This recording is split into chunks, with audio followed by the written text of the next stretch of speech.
Bueno, yo creo que en honor a la hora vamos a dar Bueno, inicio a nuestra tercera sesión del curso de Historia a 30 años de la disolución de la URSS. Hoy nos acompaña Cristian Medina, que es doctor en Geografía e Historia de la Universidad Complutense de Madrid, licenciado en Historia de la Universidad Católica, se especializa en el área de las relaciones internacionales y ha escrito acerca de la cortina de hierro, del reconocimiento de la Unión Popular a la República Democrática de Alemania, etcétera. La dinámica de esta charla serán entre 40 y 45 minutos de exposición para luego pasar a las preguntas del público y cerrar con una foto. Cabe mencionar que pueden hacer preguntas en el cuadro de preguntas y respuestas para que sean respondidas al final de la charla. Sin más preámbulo, comencemos. Cristian, ¿cómo y por qué se construyó el muro de Berlín? bueno, como todas las cosas en el contexto histórico es una pregunta compleja, de respuesta muy compleja también porque ocurren una serie de elementos de carácter histórico, político, económico, ideológicos que hacen comprender lo que fue la construcción de un muro que tuvo una enorme significación para la historia internacional contemporánea. Los elementos ideológicos son los que saltan a la vista en primer lugar para tratar de separar aguas de lo que era la Europa occidental post Segunda Guerra Mundial de lo que iba a ser el proyecto, ¿no es cierto?, totalitario de Berlín hacia el este, controlado fundamentalmente por la Unión Soviética. Fueron casi 3 décadas de esa fragmentación artificial de Alemania, pero también de la propia ciudad de Berlín. Y eso generó huellas, generó cicatrices que se mantienen hasta el día de hoy. Y digo hasta el día de hoy porque yo hasta hace muy poco, hasta antes de la pandemia, yo estaba en Berlín trabajando en los archivos y uno se da cuenta que todavía la ciudad tiene esas dos caras, la de Berlín Oriental, gris, plana, triste, y la de Berlín Occidental, que es mucho más moderna y mucho más agradable, más turística, más desarrollada de lo que es su contraparte, ¿no es cierto?, como les digo, hacia el lado del este.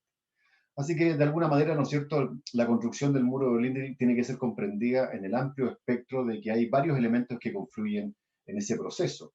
Y que además va a tener un simbolismo muy importante durante todo el periodo de la Guerra Fría, porque a su muro van a ir presidentes a tratar de decirle a la Europa del Este, a la Europa sovietizada, a la Europa controlada por la Unión Soviética, a la Europa que tenía a todos estos países satélites bajo su yugo, que era bueno derribar el muro, lo dijo Kennedy, lo dijo Ronald Reagan, en su momento después, muchos años después ya había caído, andaba Barack Obama por ahí también. Entonces, el muro representa uno de los íconos más relevantes de lo que significó la división bipolar de la Guerra Fría del 47 al año 1989, aunque el muro se construyó el año 1961. Y también aquí hay un tema de interpretaciones, porque normalmente nosotros en Chile siempre tuvimos la interpretación de lo que era la Guerra Fría, de lo que era el muro, lo que significaba la visión occidental, es decir, la que venía de la Europa occidental o de los estudios norteamericanos. Y en los últimos años, no muchos tampoco, se ha abierto los archivos y hemos podido trastear y escarbar respecto a la conformación o la imagen que tenía la Europa central y oriental y la propia Unión Soviética en su momento respecto a lo que significaba para ellos el muro. Entonces, complementar estas dos miradas permite que uno como investigador pueda tener los elementos de juicio adecuados para saber exactamente el simbolismo que representaba para cada sector enfrentado en esa guerra bipolar, como les cuento, el propio muro de Berlín. Pero fue durante muchos años un símbolo. Y es curioso, ¿eh? Porque finalmente, viendo la historia, mucha gente se queda con la imagen de la fiesta cuando cae el muro, especialmente en la puerta de Brandenburgo, pero la gente no sabe, porque no, en fin, no ha investigado lo suficiente, no ha preguntado mucho, que al no haber ahí un puesto fronterizo, la verdad es que la puerta de Brandenburgo, que fue el gran símbolo de las celebraciones, se mantuvo cerrada luego de la caída del muro de Berlín casi 6 semanas más. Y eso porque ahí no había un puesto fronterizo. Entonces, la verdad es que estuvo abandonada, estuvo en el limbo durante casi 6 semanas, hasta el 22 de diciembre. El muro cae el 9 de noviembre del 89. Pero hasta el 22 de diciembre nadie sabía qué íbamos a hacer con la puerta de Brandenburgo. Y hoy día uno va a Berlín y ve la majestuosidad de esa gran construcción arquitectónica, muy simbólica por lo demás, especialmente porque a través de ella corre una calle muy importante, Unter den Linden, ¿no es cierto?, la avenida de los Lirios, que conecta la Europa o Berlín Oriental con Berlín Occidental, como te cuento. Así que la construcción es, yo aquí tengo una pantallita que les quiero compartir, digamos, espero que sí. Ahí, ¿no es cierto? Avísenme si se ve. ¿Se ve Sí, bien? se ve. Bueno, entonces yo creo que también aquí hay varias cosas que hay que preguntarse, o por lo menos yo me las pregunté. Primero que no es un solo muro, como ustedes pueden ver, sino que es un espacio habilitado, como ustedes pueden ver, ancho, que regulaba la frontera de una ciudad y de un país, también del mundo libre, del mundo sovietizado. Entonces, a lo largo de este segmento, como ustedes pueden ver ahí, ¿no es cierto? Hay puntos de control, hay guardias, hay alambradas, hay todo tipo de obstáculos para regular el tránsito de las personas y las mercancías. El muro tenía una altura de 4 metros aproximadamente. Algo del muro se puede ver todavía en Berlín, en East Side Gallery, que es una parte bien mantenida del muro que hoy día es una galería de arte porque se hicieron grafitis, que son muy famosos y muy bonitos. Es una enorme construcción, como ustedes pueden ver. Ahí aparecen algunos datos, las torres de vigilancia, la cantidad de vallas, las alarmas, los perros guardianes, las ametralladoras, en fin. Y eso significa que 276 personas murieron en el intento de pasar del lado oeste al lado occidental, donde veían un poco más de libertad y de espacio de desarrollo, y más de 3.000 fueron encarcelados. Yo que me he dedicado a este tema durante varias décadas, no tengo registro de nadie que del mundo occidental se haya pasado al mundo de la Europa comunista, ¿no? O al mundo de la Alemania comunista, ¿no? Y la construcción del muro fue precisamente eso, como dice la gráfica, fue la solución que se planteó desde el mundo prosoviético para evitar la avalancha de personas que desde la Europa oriental se estaban yendo hacia la Alemania occidental una vez concluido, ¿no es cierto?, el periodo de la Segunda Guerra Mundial. Entonces el secretario general de Seguridad, en ese momento la RDA, que después sería el presidente de ese país, que es el caballero que aparece aquí en la foto, que es muy importante para Chile, este caballero Erich Honecker, durante ese periodo de su mandato, él es el centinela, el guardián, el custodio, el ejecutor del muro de Berlín. Yo aquí hago un alcance, ¿no es cierto?, porque en los últimos años esta figura ha sido investigada, especialmente porque cuando ocurre el golpe de Estado en Chile en el año 73, gran parte de los exiliados ven en la Europa Oriental y especialmente en Berlín la tierra prometida, la consolidación o la cristalización del paraíso socialista. A Berlín del Este acude gran parte de la cúpula mayor del Partido Socialista de Chile. Sin ir más lejos, la expresidenta Michelle Bachelet junto a su madre vivieron parte de su exilio en la Alemania del Este, en la Alemania de Erich Honecker. Y además de eso, figuras consulares y muy prestigiosas del Partido Socialista también tuvieron la pasada por la Alemania del Este. Me refiero a personas que están vivas, porque la verdad es que a veces uno piensa que estas personas están todas ya en sarcófago, y no es así. Hay gente que todavía está muy activa, la propia presidenta, por ejemplo, pero también Jorge Arrate, conspicuo también militante del Partido Socialista, ex ministro de Educación, Ricardo Núñez, muchos literatos vivieron su exilio, parte de su exilio en la RDA, el actual embajador de Chile en España, también vivió, Roberto Ampuero también vivió su parte de su exilio, hasta que después, digamos, tuvo una relectura de sus principios y, digamos, se hizo más aperturista, más liberal. Así que hay muchas figuras que uno puede catastrar que hoy día tienen una figuración o una presencia en nuestra sociedad que pasaron parte de su exilio, como les digo, en la RDA. Por eso la figura de Honecker es muy importante también. Además, su hija se casó con un chileno. Honecker tiene nietos chilenos. ¿Ah? Lo dejo ahí nomás, eso puede ser parte de otra charla cuando quieran, ¿no es cierto? Pero lo importante aquí es que la idea era reforzar la frontera a través de esto, conculcando la libertad de circulación de los alemanes del este. ¿Mm? Habían barreras para vehículos, habían 302 torres de vigilancia, estas 127 kilómetros de vallas de alarma, eso es mucho, ¿no es cierto?, especialmente, y obviamente las alambradas, las placas que se van levantando gradualmente van complejizando aún más la posibilidad de escape de los alemanes del este. Ellos estaban sometidos a un régimen comunista, totalitario, donde se conculcaban las libertades.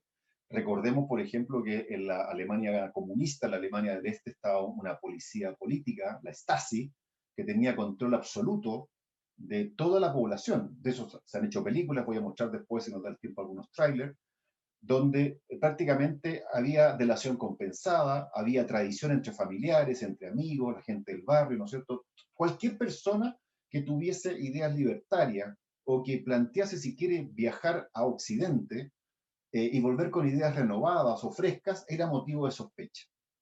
A propósito de eso, ¿no es cierto? Timothy Garton Ash, un periodista británico, escribió un libro que se llama El Archivo, y uno se daba cuenta que cuando se abrió el archivo de la Stasi, que era esta policía política, esta policía secreta, mucha gente, mucha gente estaba siendo escuchada con micrófonos, monitoreada, fotografiada, y se le armaban carpetas, precisamente para evitar la disidencia y para evitar, ¿no es cierto?, la contrarrevolución hacia el régimen.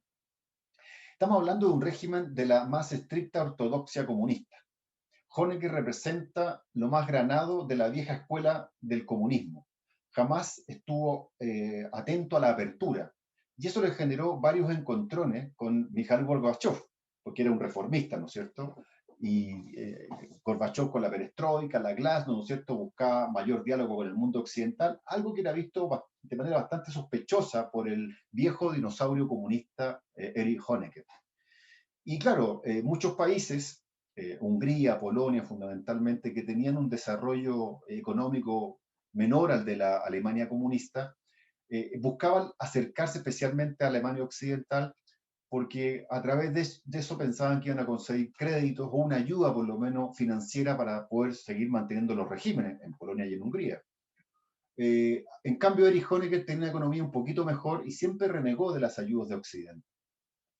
Entonces, cuando la pregunta que me hacía Diego era muy pertinente, ¿por qué el muro? Bueno, aquí hay algunos elementos de análisis, ¿no es cierto? La muralla era un criterio, como aparece en la gráfica, para contener a toda esta avalancha de personas que no querían mantenerse en este régimen comunista, pero también era presentado al interior de la Alemania del Este como una barrera que había que construir y fabricar para evitar ser contaminados por los vicios del mundo occidental, por los vicios de la economía liberal, por los vicios de la democracia. ¿Ah?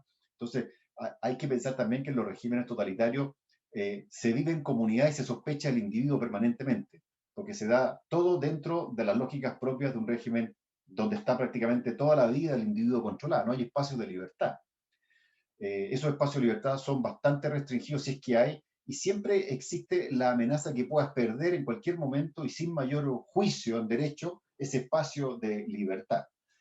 Junto a esto, yo creo que hay otro elemento también importante para el análisis, tratar de comprender o imbuirse en lo que fue la dinámica propia de este periodo de la Guerra Fría.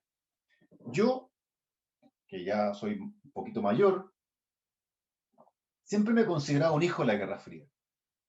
Yo nací en los años 60, así que me tocó perfectamente ver toda la transición, los enfrentamientos, en fin, una serie de situaciones a nivel local, de país, pero también a nivel mundial, que daban cuenta de ese ambiente de crispación que había entre las dos superpotencias que se enfrentaban, donde Berlín, al igual como lo fue el tema cubano, era simplemente otro hito más importante, por cierto, de esa tensión permanente que se vivía entre las superpotencias, entre el oso soviético en primer lugar contra, ¿no es cierto?, lo que representaba el gobierno de los Estados Unidos y lo que representaba la sala oval con sus diferentes presidentes.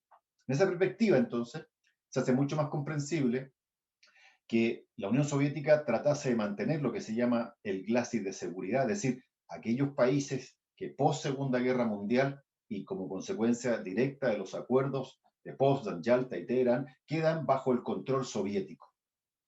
Aquí una pequeña apostilla, una nota de pie de página. El máximo ganador de la Segunda Guerra Mundial no fue Estados Unidos, fue Stalin. Stalin, ¿no es cierto?, que siguió con toda la Europa central y oriental y amplió significativamente su frontera y su riqueza. Estados Unidos después tuvo que hacer el Plan Marshall para ayudar a la recuperación económica de la Europa occidental. América Latina, que había dado ayuda en cuanto a materias primas a precio irrisorio a Estados Unidos, pensó que venía la vuelta de mano después de la paz, y no fue así. La opción norteamericana fue siempre levantar la infraestructura, la estructura económica europea para poder contener la avalancha que venía desde Moscú. Una avalancha que además se graficó en los primeros años de la temprana segunda posguerra, cuando los partidos comunistas hicieron alianza con muchos partidos de centro izquierda europeos, crearon los frentes populares y se convirtieron en una opción real de llegar al poder.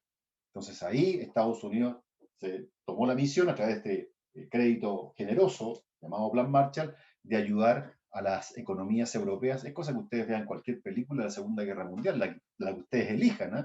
el descalabro económico, la pérdida material, industrias, infraestructura, vía ferroviaria, medios de comunicación, todo había sido arrasado por las bombas, o por los campos de concentración de los nazis, o había sido azotado, ¿no es cierto?, por la hambruna, o sea, no quedó prácticamente nada en pie.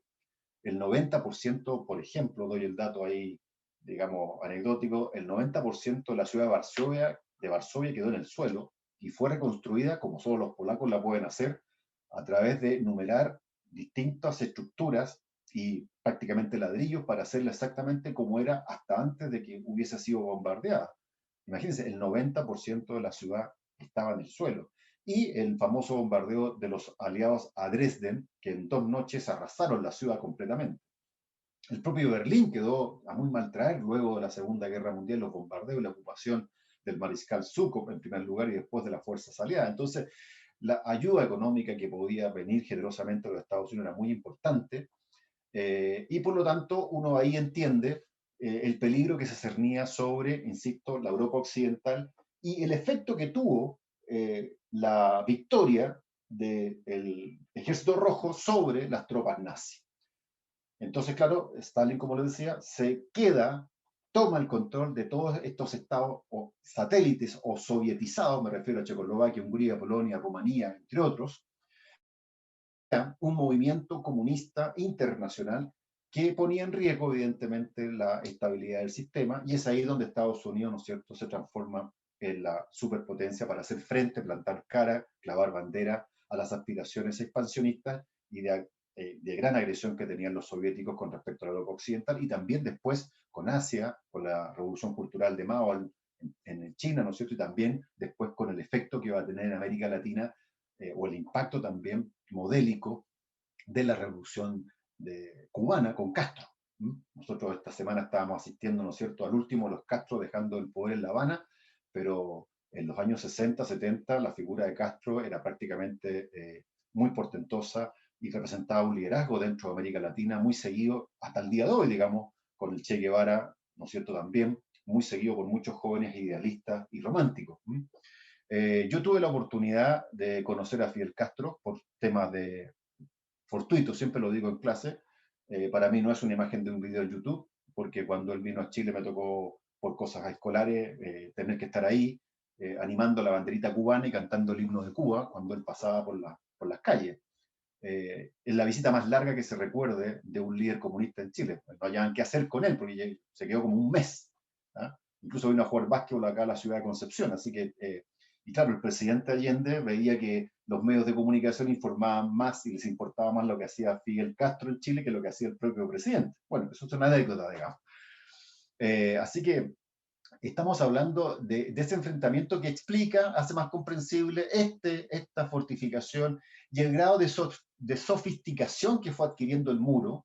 Primero está la alambrada, los alambres de púa, ¿no es cierto? Después viene el concreto, las torretas, las ametralladoras, los perros, después vienen, ¿no es cierto?, como aparecía acá, estas láminas, estas placas que se levantaban, ¿no es cierto? Todo siempre para impedirle al individuo, en este caso al alemán del este, que pudiese huir hacia Occidente. Porque, claro, Occidente representaba algo que no había en la Alemania del Este: progreso, bienestar, diversidad, libertad, emprendimiento, negocio, en fin, riqueza, el hacerte tú mismo tu propio destino. En los países sovietizados, satelizados, es el Estado, es el que te controla absolutamente todo. Incluso, como ejemplo de esto, los propios competencias olímpicas eran controladas por las grandes potencias.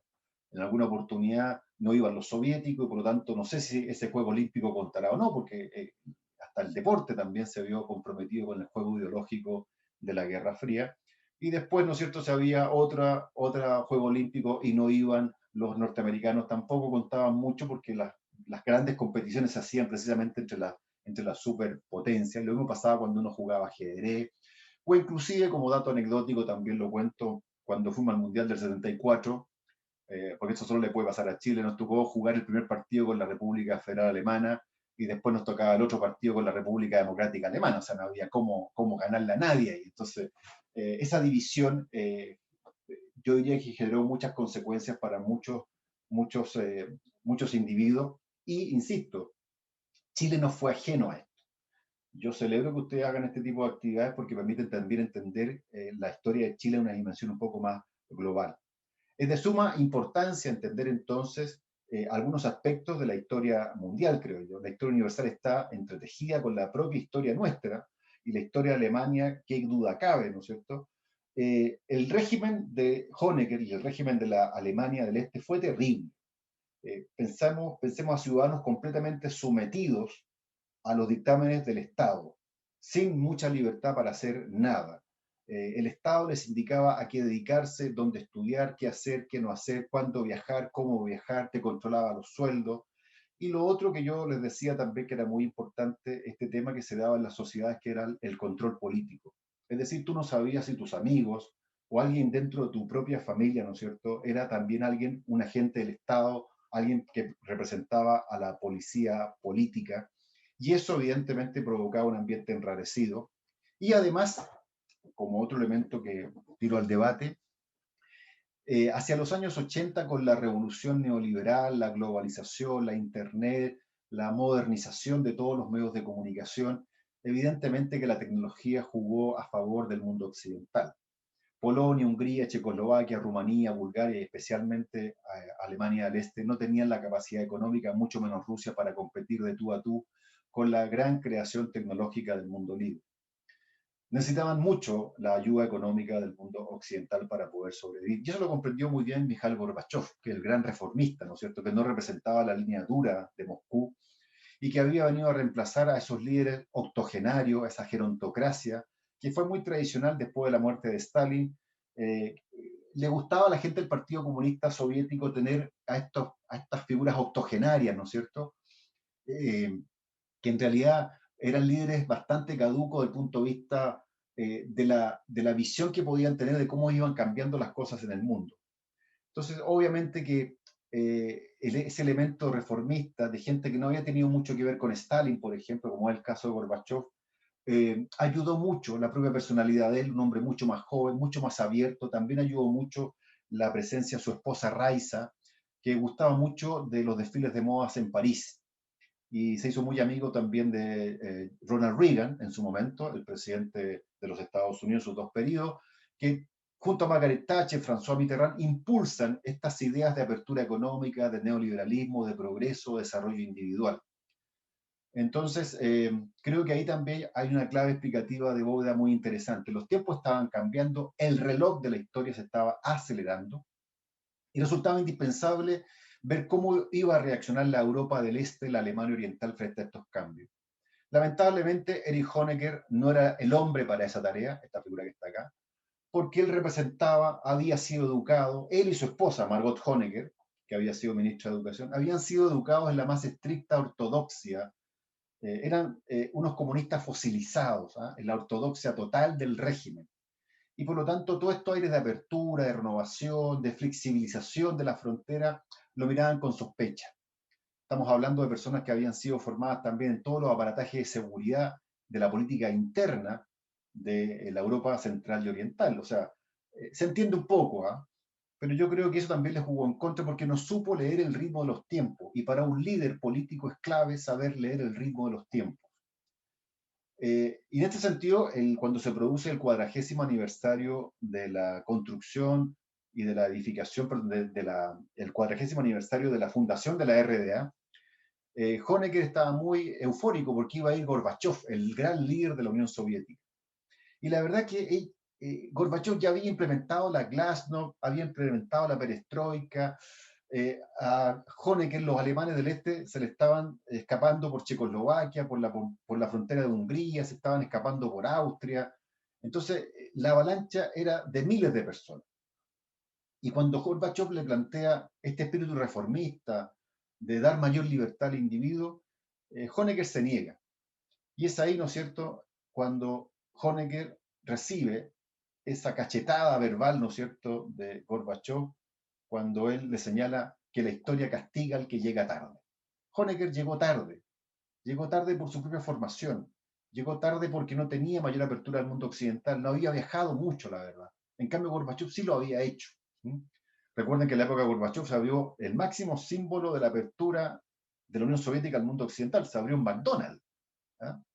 Y eso generó una efervescencia solo comparable cuando se aperturó el McDonald's en Concepción, a ese nivel. O sea, se agolpaba a la gente en masa en el McDonald's de Concepción. ¿Ah? En Barros con Rengo, todavía me acuerdo, ¿no es cierto? Había que sacar números, gente acampando para comprarse su cajita feliz. Bueno, esa efervescencia en Moscú fue gigantesca, porque era un símbolo de la modernidad y la apertura. Pero Honecker no era así.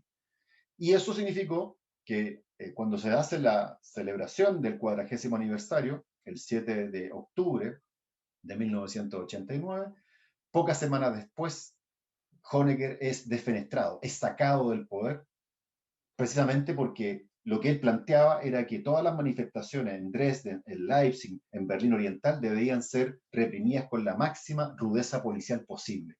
Y eso en el mundo de las comunicaciones, de la globalización, de la Internet, era absolutamente impensable porque habría tenido un costo altísimo, no solo para la Alemania del Este, también para el régimen comunista como sistema. Ver la represión en vivo y en directo. Entonces, claro, la gente se agolpó, Gorbachev dio instrucciones a las tropas rusas instaladas en Berlín Oriental de no hacer absolutamente nada. Si nos vamos al 55, 56, o a Checoslovaquia o a Praga, veremos cómo en épocas duras de la Guerra Fría, en décadas anteriores, la represión venía de parte de los tanques soviéticos. En este caso, años después, décadas después, en noviembre del 89, Gorbachev dice a las tropas soviéticas asentadas en Berlín del Este, ustedes no salen de sus cuarteles. Entonces la gente se agolpó pidiendo reforma, apertura, elecciones libres. Imagínense un régimen comunista pedir elecciones libres. ¿Ah? Se cuenta un chiste por ahí en la buena época de Fidel Castro en Cuba, que cuando Fidel Castro se presentaba a una elección y señalaba que había ganado con el 99.99999% de los votos, todo el mundo andaba buscando a aquel que no votó por él, ¿ah? Para dar cuenta, ¿no es cierto?, de la represión que se hace ahí. Entonces yo creo que la libertad es una cuestión que tiene que ser muy apreciada y cuidada. Lo hemos experimentado ahora con esto de la pandemia, no poder salir libremente. Bueno, hay que cuidar la libertad. La libertad no hay que darla por sentado. En cualquier momento se puede perder y es muy difícil recuperarla a veces. Bueno, como les iba contando, ¿no es cierto?, rápidamente, creo que ahí hay algunas claves de bóveda respecto del agotamiento del sistema, el agotamiento económico en primer lugar, pero también porque, reitero, los tiempos habían cambiado. El sistema económico liberal mostraba una Europa pujante, generosa, y además una cosa interesante, ¿eh? Mirado desde Chile, porque estas cosas quedan una lectura también local. Curiosamente, y esto es uno de los temas que a mí siempre me ha llamado la atención desde el punto de vista investigativo, es que cuando se dan estos procesos a nivel global de los que Chile forma parte, se siente espectador, se siente protagonista, se siente muy conectado, también se está dando la caída de la Unión Soviética que va a ser en diciembre del 91, y también se está dando este proceso de unificar o reunificar, para ser más preciso, a las Alemanias que habían vivido fracturadas como consecuencia de los acuerdos de la paz luego de la Segunda Guerra Mundial. Entonces, el año 89 con la caída del muro es la época en la cual se disuelve esa frontera que ustedes ven ahí, pero también es la época en la cual se une una ciudad, Berlín, y se une un país en torno a la reunificación. Digo reunificación y no unificación porque la unificación alemana es de un proceso del siglo XIX, y a veces la prensa, el periodista habla de unificación. La palabra exacta es reunificación, ¿eh? Donde estas dos Alemanias se juntan, lo cual va a plantear un enorme desafío, porque es el único caso de ese periodo tan convulso, del 89 al 91, es el único caso de una fusión en época de fisiones, en época en la cual todo se estaba haciendo en transición. Este es el único caso de reunificación. Me refiero a fisión porque la Unión Soviética se estaba cayendo a pedazos. Muchos de nosotros tuvimos que aprendernos todos estos nombres de las repúblicas que había dentro de la Unión Soviética. Algunos recién se enteraron de que la Unión Soviética era un país con múltiples etnias y múltiples lenguas. Estaban los rusos, los chechenos, los ucranianos, los georgianos, los azerbaiyanos, los kazajstaneses, los kirguistaneses, en fin, largo, etcétera. Y también tuvimos que empezar a aprender de que Yugoslavia no existía, sino que era una creación artificial de la política internacional, lo mismo que Checoslovaquia. Entonces, claro, uno empezó a aprender nombres distintos. Yo que soy amante del fútbol, me di cuenta cómo la Champions League se amplió en cuanto a los equipos. ¿Ah? Entonces, y recuerdo que iban los croatas, los serbios, los montenegrinos a jugar a Europa, a la Europa occidental, donde había mejores contratos. Grandes jugadores, por supuesto, tiene Europa del Este del balompié, ¿ah? El deporte rey. Pero claro, durante mucho tiempo uno jugaba contra los checoslovacos, contra los yugoslavos, y lo daba como hecho. Después, en una mirada mucho más quirúrgica, más microscópica, se daba cuenta que eran pueblos o estados o países configurados a partir de las multietnias. Y se daba cuenta, por ejemplo, después del 91 con la guerra en Yugoslavia, que habían serbios, montenegrinos, albaneses, pues sí, una serie de pueblos que además se ven enfrentados a una guerra civil interna muy cruenta y muy dura. Entonces, en Chile además se estaba dando la transición a la democracia, año 88, 89, 90, hasta el gobierno de Elwin al 94, ¿no es cierto? Entonces, también nos tocó lidiar con todo este panorama, ¿no es cierto?, de transformación mundial en el cual Chile fue parte. Si Chile también tuvo mucho que decir ahí y son los elementos que nos distinguen. Estamos entonces en una época, ante la pregunta que me hacía Diego al iniciar, bueno, al iniciar esto, ¿por qué cae el muro de Berlín? Porque hay un mundo que agoniza. Es el mundo, ¿no es cierto?, de los totalitarismos. Es el mundo donde los ciudadanos de Berlín Oriental quieren democracia, quieren libertad. Claman ante ese aislamiento al que están sometidos forzosamente. Hay una película de esto que yo siempre le recomiendo a mis estudiantes más jóvenes como ustedes, Goodbye Lenin, lo que significa para un joven de un país totalitario pasar al lado de la libertad para comprar una pizza, por ejemplo, algo que no se pensaba, o para ver un videoclub. Tener los mismos derechos y no privilegios, tener la posibilidad de trabajar lo que a ti te gusta y estudiar lo que se te venga en gana, no ser espiado por tus vecinos, saber que puedes hablar libremente por teléfono o en tu casa sin que haya micrófonos ocultos que te puedan delatar. Entonces, es un mundo que estaba agonizando y es un mundo que va a saltar el muro. Y ese saltar el muro, entre comillas, ¿no es cierto?, es pedir unidad, es pedir protección, es pedir que se vaya este señor que estaba ahí, Erich Honecker, por lo que había significado. Entonces, la semilla que se estaba plantando tiene mucho que ver también con estos aires libertarios que está tan bien reflejado en la canción de Scorpio, Vientos de Cambio, que es otra cosa que ustedes pueden ver en YouTube como jóvenes del mundo actual. Entonces, si bien es cierto el muro significó una frontera física, la frontera mental nunca se pudo establecer, porque los sueños volaron siempre por sobre el régimen totalitario de Erich Honecker.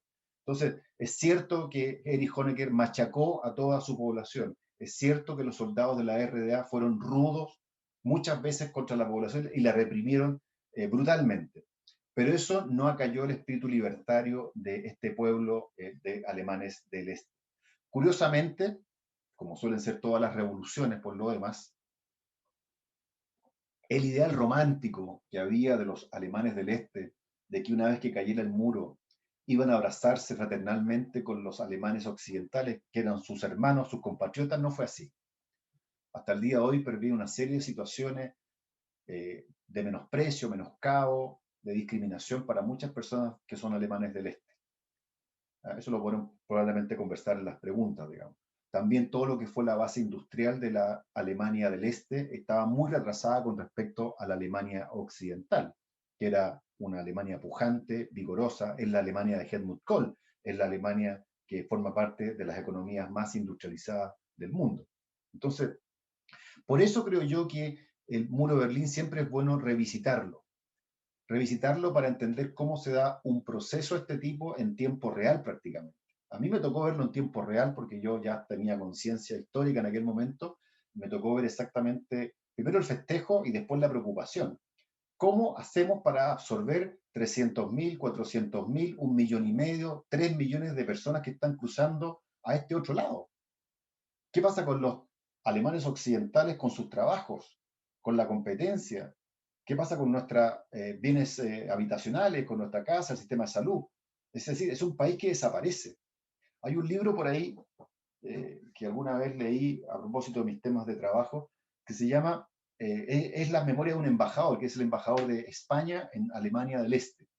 Y lo tituló de una manera fantástica. Lo tituló y se llama En el país que nunca existió. Porque aquí viene otro problema también del punto de vista del derecho internacional. Cuando se disuelve o cae la Alemania del Este, la DDR, la República Democrática Alemana, un país que había sido reconocido en la ONU, que había sido reconocido en múltiples organismos internacionales. Sucede que de la noche a la mañana desaparece y nadie se acuerda que existió. Esto es lo mismo que pasa con la Unión Soviética, ¿no es cierto? Que es el único caso que yo conozco, por lo menos, pueden haber otros, pero el que yo conozco, que es un país que desaparece por cadena de televisión. El 25 de diciembre del año 1991, Gorbachev dice, nos equivocamos, se acaba, se disuelve la Unión Soviética, vamos a arriar la bandera de la Unión Soviética del Kremlin y bueno, hasta luego, nos vemos. Y dejó a todo el mundo, y por supuesto a sus propios compatriotas en el aire, en un limbo, y ni qué decir del ejército, que se levantaron un día y ya el país al cual servían dejó de existir. Que debe ser muy tremendo eso, muy fuerte. Pues bueno, en el caso de la Alemania del Este y del muro de Berlín, durante mucho tiempo fue un actor protagónico del sistema internacional y desapareció. Y todos los acuerdos que se habían firmado con ellos se desconocieron por parte de la comunidad internacional y se hizo una persecución política y jurídica de todos aquellos que habían sido líderes de la República Democrática Alemana. ¿Y qué decía Erich Honecker, o Hans Mudrow, o Erich Milke, que fueron enjuiciados y fueron sentenciados? Algo que era muy simple. Nosotros gobernamos y ejercimos el poder en virtud del ordenamiento constitucional de un país que había sido reconocido internacionalmente y que era la RDA. Y no podemos ser juzgados por las leyes de otros países. Eso quedó así. Felizmente para ellos, como eran tan viejitos, no se pudo llevar a juicio porque no, su salud no los acompañó. De hecho, Erich Honecker murió en Chile, como vecino de la comuna de La Reina. ¿Por qué? Porque su hija estaba casada con chileno en un condominio de La Reina, ¿no es cierto? Y Margot Honecker también murió en Chile y también sus cuerpos se encuentran, en realidad el caso de Erich Honecker son las cenizas, se encuentran en Chile. Y ambos cuerpos, o sea, personas ya fallecidas, no pueden volver a la Alemania actual. O sea, los restos de estas dos personas se encuentran en nuestro país. Entonces, ahí uno entiende el impacto que esto tiene todavía en el mundo alemán. Quiero cerrar con una pequeña anécdota, digamos. Si ustedes van a Alemania y entran a cualquier librería, pregunten si tienen algún libro de la biografía de Erich Honecker. No existen. Fue borrado de la historia alemana, totalmente. Totalmente. Y la biografía de Honecker, yo la he leído varias, digamos, llegan hasta el momento en que él deja el poder. De lo que pasó de ahí para adelante, no saben nada. No saben nada. Absolutamente nada. Entonces, también hay un tema de cómo se procesa el pasado o la memoria histórica. Bueno, Diego, creo que he hablado demasiado. Se me pasó volando. Discúlpenme, yo me entusiasmo con estos temas. Y ahora estoy a vuestra disposición Todavía para lo no, que ustedes gusten. todavía no se está viendo el video. Ahí seguramente. No, yo me puse yo mismo. Yo les voy a dejar los videos para que los vean ustedes. Eh, yo recomiendo 3 o 4. Uno, la canción de Scorpions, Vientos de Cambio. La pueden buscar, un grupo rockero noventero que refleja muy bien el ambiente de la época. Y 2 o 3 películas. Uno ya la dije, La vida de los otros, Goodbye Lenin y Vientos. Creo que aquí la tengo, a ver, pero para dar bien el título, creo que eso ayuda mucho, que se llama Vientos de Libertad. Ya con eso le hice el fin de semana. Entre rock, progresivo y 3 películas que hay que ver, repito los nombres, La vida de los otros, Goodbye Lenin y Vientos de Libertad. Vientos de Libertad es una historia verídica de una familia que se construye un globo aerostático y pasa muchas vicisitudes para llegar al lado occidental. Y cómo son perseguidos, en fin, hay muchas películas de esto, pero esta me pareció estar extraordinariamente buena. Muchas Bien, porque gracias, Cristian, por la exposición, sin lugar a dudas, muy informativa, acertada, con harta interesante anécdota.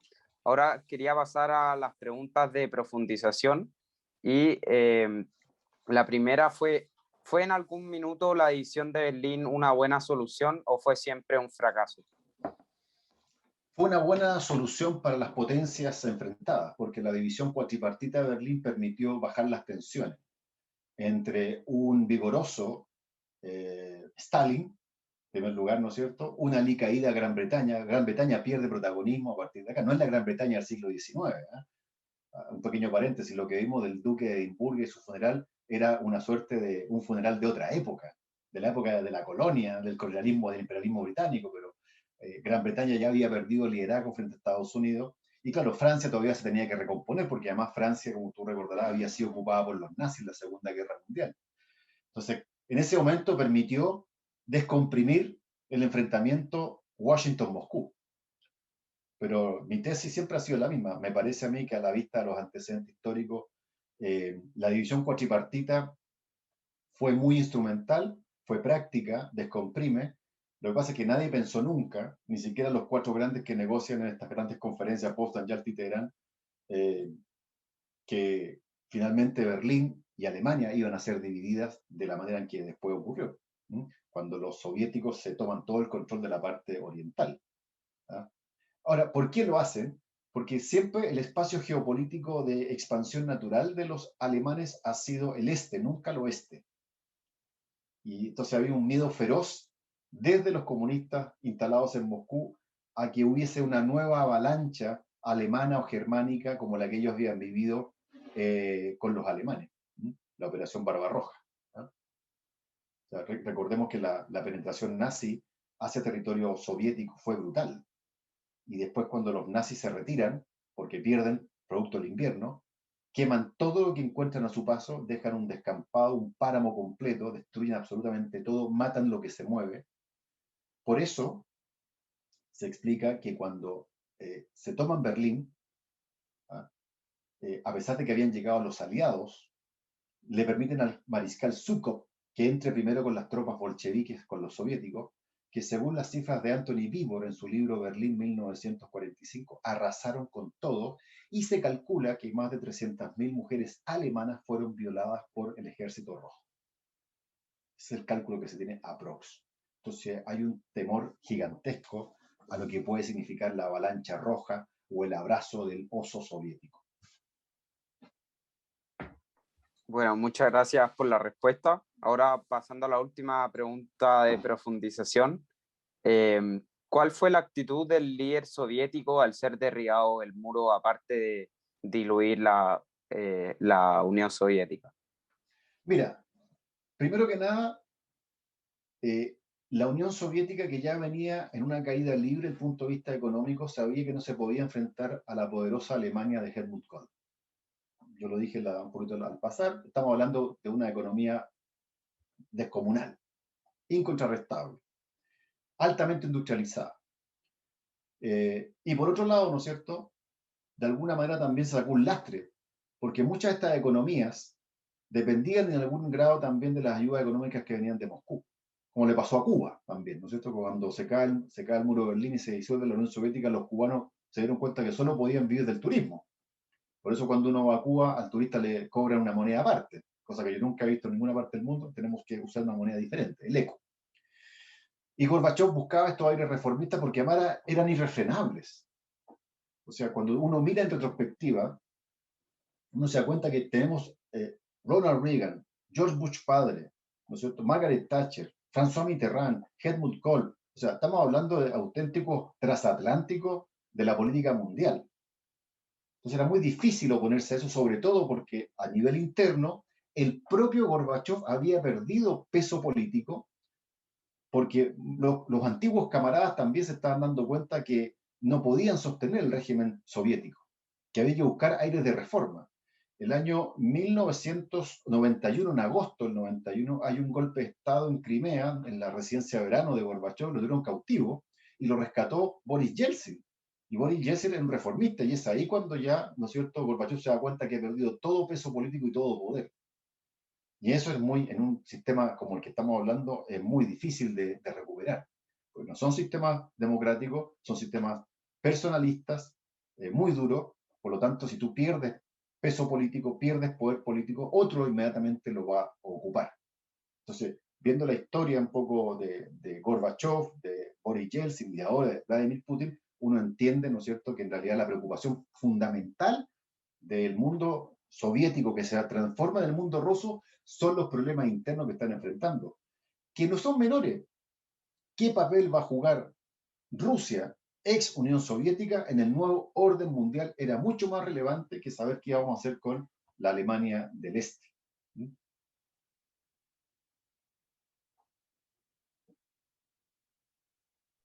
Muchas gracias nuevamente por la respuesta. Ahora vamos a pasar al bloque de las preguntas de los espectadores. Nos han llegado muchas preguntas y me gusta seleccionar a un espectador que dice que durante el gobierno de Gorbachev, un gobierno más libre a los de los anteriores en Rusia, la Unión Soviética mejoró en aspectos económicos y sociales.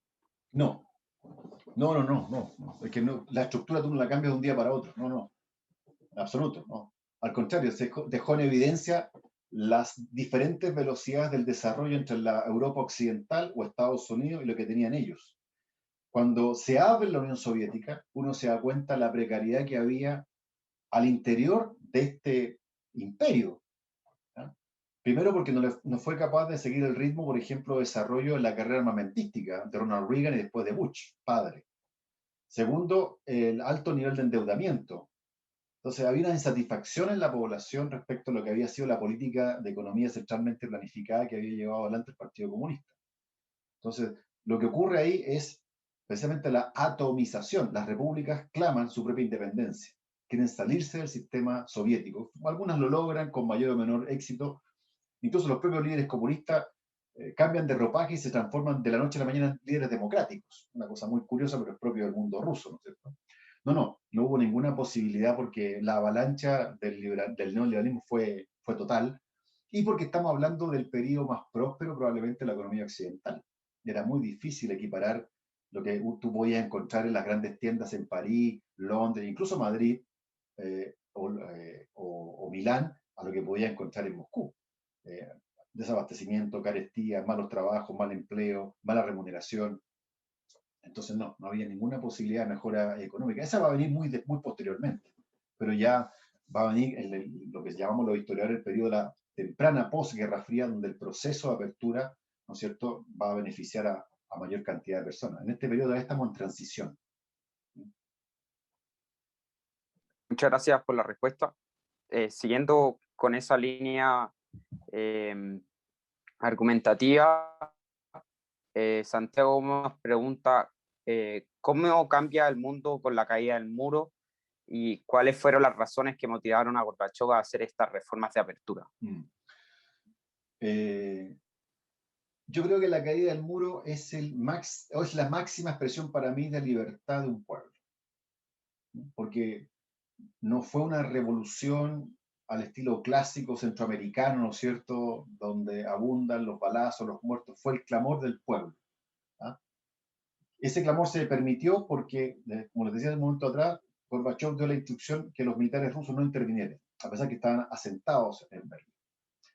Entonces yo creo que es un enorme ejemplo de cómo artificialmente se trató de reprimir, y se logró durante casi 30 años, a una población, pero eso no logró doblegar su espíritu libertario.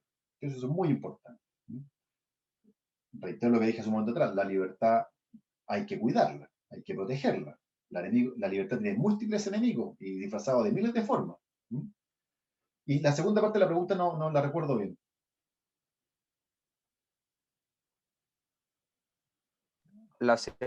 La segunda pregunta era ¿cuáles fueron las razones que motivaron a Gorbachev para hacer estas reformas de apertura Perfecto, económica? ya. Claro. Lo que pasa es que en el ámbito de la sociedad internacional, de la globalización o la primera globalización, hay que entender que en aquel momento las economías más pujantes habían desarrollado tecnología, en primer lugar, un gran desarrollo armamentístico, habían elevado el nivel de vida de sus ciudadanos, me refiero a Inglaterra con la reforma de la Margaret Thatcher, también, ¿no es cierto?, con la reforma de Ronald Reagan, también en Chile con las reformas que se aplicaron durante los años 80. Entonces, y ya la gente no estaba tan aislada ni desconectada. Entonces ya había conocimiento de los efectos benéficos que había tenido el modelo económico en las sociedades occidentales. Y a eso aspiraba Gorbachev, que como les dije un poquito al pasar ahí, era un hombre bastante más joven, mucho más aperturista, no era parte de la vieja ortodoxia comunista y que había viajado junto con su esposa Raisa al mundo occidental. Se habían hecho amigos con Ronald Reagan Y, de hecho, se hablaba en aquellos años de la gorvimanía, que era la admiración que se sentía por este reformador en el mundo soviético. Obviamente que dentro del Kremlin, dentro del Politburó, estas reformas generaban resistencia, porque ahí convivían sectores reformistas con estos sectores más tradicionales u ortodoxos. Hubo incluso, lo dije también ahí, un golpe de Estado para sacar a Gorbachev del poder y reinstalar a los viejos comunistas. Y es ahí cuando llega Boris Yeltsin a rescatarlo. Boris Yeltsin, una imagen épica que recorrió el mundo arriba de un tanque para reconocer que no iba a permitir un golpe de Estado, sino que iba a permitir que el proceso de apertura se diera gradualmente. Entonces también hay que entenderse en ese contexto de que la apertura o estas reformas tenían que ver también con que Gorbachev supo leer el signo de los tiempos, que es algo muy importante para un líder. Gorbachev no estaba encastillado del Kremlin. Gorbachev veía la televisión, viajaba, leía libros, ¿no es cierto? Dialogaba con muchas personas.